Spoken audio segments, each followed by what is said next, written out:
Hello everyone, my name's Mr. GG, and I don't know why it's recording this time of the morning for me. My body's been knowing the shit out of me. It's like, make a video, you fucking cunt. Yay, my body won. I wanted to sleep, but I guess not. Now, like I said, I had to get pictures for you. That's Death on the right hand side. That looking kind of horse. Conquest. War. And famine. That's Conquest's head? Yes. That's famine hair. Now, this person gave me names, so I thank you. What if anime? Thank you for these names. War, Jack. Famine, Emma. Conquest, Sonia. And I wrote these. I literally got drawing supplies from my little sister. God bless her. She literally gave me, like,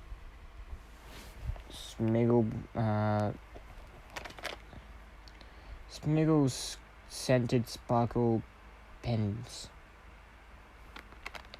I used the grey one, which smells like peach, strange enough. But yeah, you recording my voice, yay. Anyway, this is part 2 to Said What If. Now, when we last left off, these 4 were still in jail, but around 2 years old. And, well,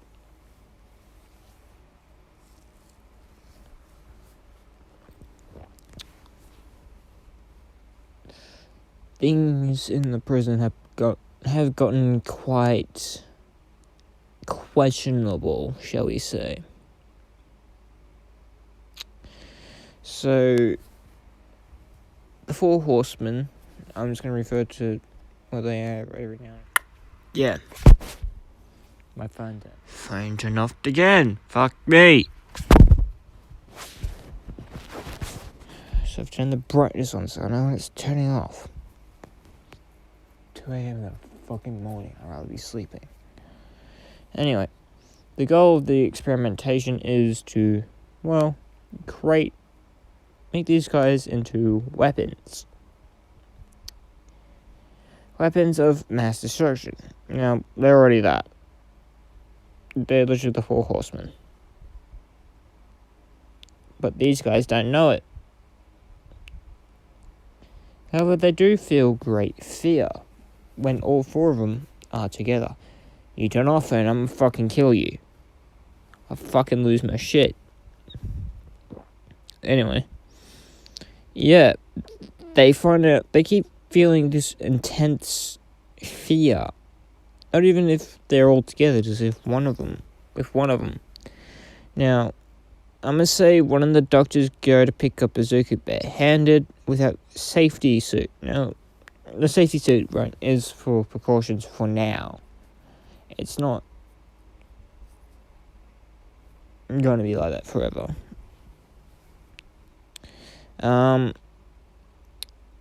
This doctor thinking, it's going to be fine, rah this, rah that. You know, one of those ignorant fucks.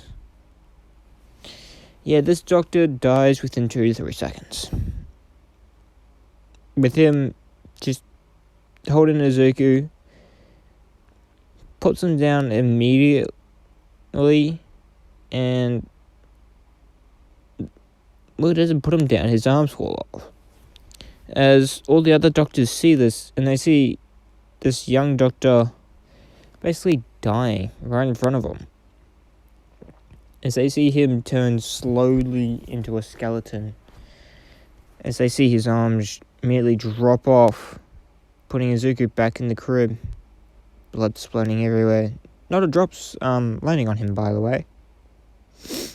And, well, this doctor, all they see is this horrific sight. This young doctor growing old, teeth showing, eyes, his skin turning inwards, showing wrinkles, his eyes looking like they've seen a ghost, their life being drained from them. And, well, during this, blood's just splurting out of his ears, his nose, his mouth, even his eye sockets. Fingernails start dropping off. Toenails just come off. As sees this man go to take a step, his legs immediately breaking, bone-piercing skin, as he yells in pain. And then, silence. The man's dead, and a pile of dust on the ground. As one of the other doctors go to touch Famine, this doctor, when he touches her... Oh, right, she's got actual names these days. Hold on, where's my book? I forgot. Fuck me.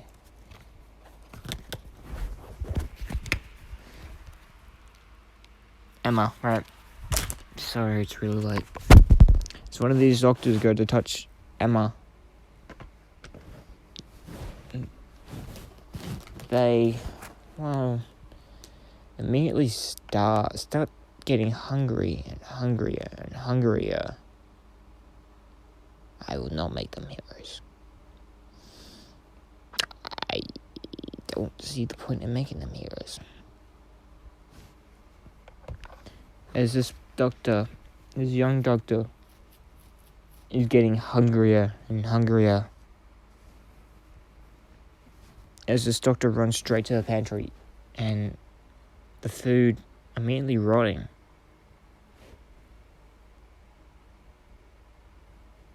And all protein in that specific area, for now, it will get stronger.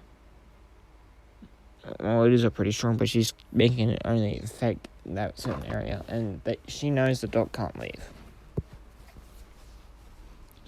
As this guy's extremely hungry, but seeing all the food turn to rot once he grabs it, and, well, within 26 minutes the guy dies. No, within 2 days the guy dies. So he couldn't touch anything, and anything he ate would immediately become rotten as well. As the doctors are too scared to touch the other two, they just leave them in their cribs. As Jack and Sonia, I think said Sophie, because of my Wolverine, saying, "Did you really have to kill them, bro?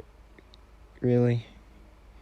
As Izuku and Emma say, "Well, we didn't want to be moved, and we don't like being touched." Yes, that is true. Now, these 2-year-olds are going through a lot of their experimentation right now. And these doctors are still trying to find out how these quirks work. Now, one of them say, these don't look like quirks, they don't show any features of quirks, but they do have powers. Maybe, as one of the doctors, this doctor is religious, so he carries a Bible with him. Yes, I'm having the doctor do that. He's carrying a Bible with a cross. As this doctor's brand new. This is a new doctor, the one to replace the one that Izuku killed. This doctor looking over the files of these 4 children and immediately realizing that they're the 4 horsemen. As he runs to the head saying, "You know you got the 4 horsemen in Kratos' cribs, right?" As the CEO of that place going, "Wait, what? What do you mean?" As he gives the rundown of the Bible and certain chapters that include the 4 horsemen of the apocalypse, saying, but they're supposed to be in another world. They're not supposed to be in this world. Because in this world, our God is dead, the same as our devil. As the doctor says, what happens if we die? Oh, we're just gonna go anyway, just wandering souls. Explains a lot of the soul-eated quirks these days. Anyway. As he gives the rundown of the Bible and the 4 horsemen of apocalypse, the CEO immediately realizes the dire circumstances he's in. Even if they're apart, these guys are extremely powerful. One can win the world, one can starve it, one can create total war, and no matter what, will always come out on top. And the other one, no matter what you do, it will rule and conquer. As the doctors are now trying to find out a way to contain these 4, making sure they don't ever leave the prison. Now, a bit of a time skip. It's going to be one of my larger time skips, I guess. All of them are now 5 years old. And, well, times have changed. They're not in their cribs. They are all together behind a thick glass wall. There's a little sliver of it bringing food in. Now, they don't need to eat, but they will, because they like food. As these 4 start realizing that they can summon their horses and their weapons. Izuku with his scythe and his green undead horse with flesh falling off. Famine, well, with her bow, with her, well, bluish horse.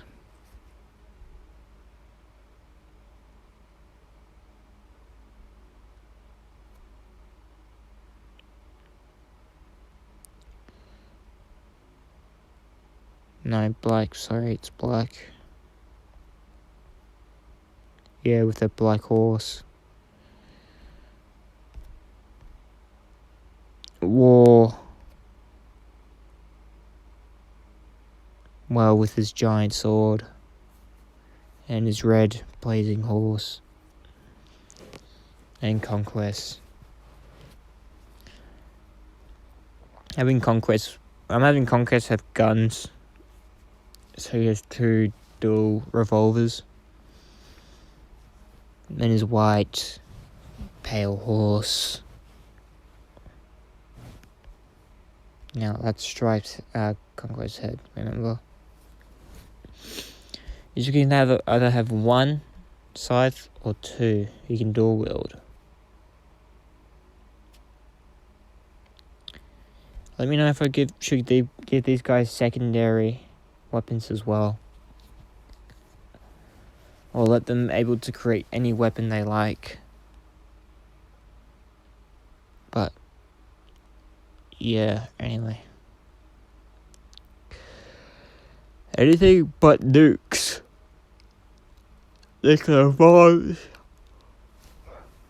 Nuclear and atom types bombs are off limits. They have to be real world items in this. So, No bombs. No nuclear bombs and atom bombs. I want to be real world weapons. Nothing sci-fi or anything like that. Come up with some for me if I should give them secondaries. And who should I give the secondaries to? Give me a loadout. If you know what a loadout is, cool. Loadout I'm thinking of is you got 8 slots for 8 different weapons. Think of 8 different weapons for each horseman. Now you've got their primaries. You've got Death. The one his favorite is his scythe. Famine with her bow. War with his giant sword. And Conquest with his guns. Now they can either have guns or melee weapons. But yeah, anyway. As these 5-year-olds are sitting, in their little glass prison, they are just talking and becoming ever closer and closer, as they always do. No matter what body they're in or what era, they always end up finding a way to come to each other. Now, on this particular day, a strange man arrives in a suit, white hair. It's all for one. I'm just gonna say it now, it's all for one. As they say, he matches the description of all for one. As all for one, taken back by this, saying, "How do you know of me?" Now, let's cut back a couple years back to all for one. During the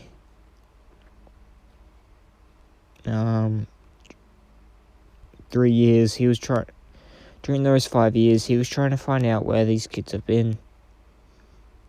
And why do they feel so familiar to that day? When the world cried out in pain.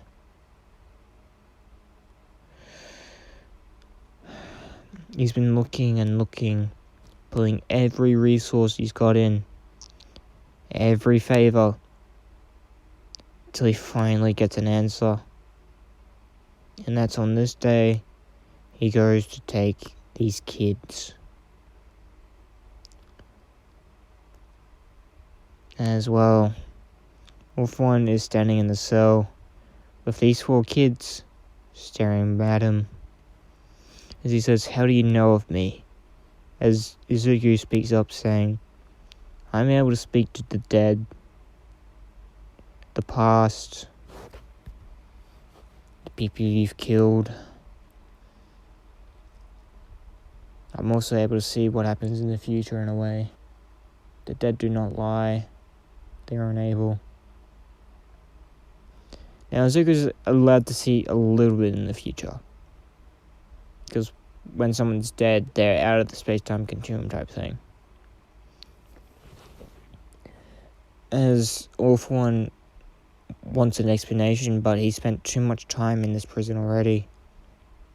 And the little diversion he set up will soon be seen nothing more as a diversion.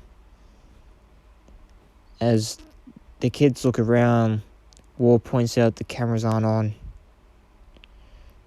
It's quite loud outside. People are dying. Can't you hear him, brother? As Izuku says, "Yes, Jack. I can. I can hear the screams from here." This Famine and Conquest are wondering, what does this man want and why is he here? As Conquest asks, "What do you want and why are you here, All for One?" As he says, "I want to take yous. I want to adopt yous. I want to take you in, raise you, as they say, why? As he says, well, the original plan was for me to take your quirks. As they all laugh, saying, we don't have quirks, all for one. We aren't like you people. As he is very intrigued to that statement, but he won't get an answer now. As he teleports the children and himself back to the bar, and the diversion has ended. As one of the guards come in to deliver their food, seeing the cameras aren't working, saying, one of the power ones must have cut. One of them were, which overloaded a faulty generator. As this guard goes in to deliver the food, he opens the door and sees nothing. No kids. As he freaks out, goes back to the CEO of his area and tells him the apocalypses are gone. And well, that's where our true story begins, I guess, my friends. So,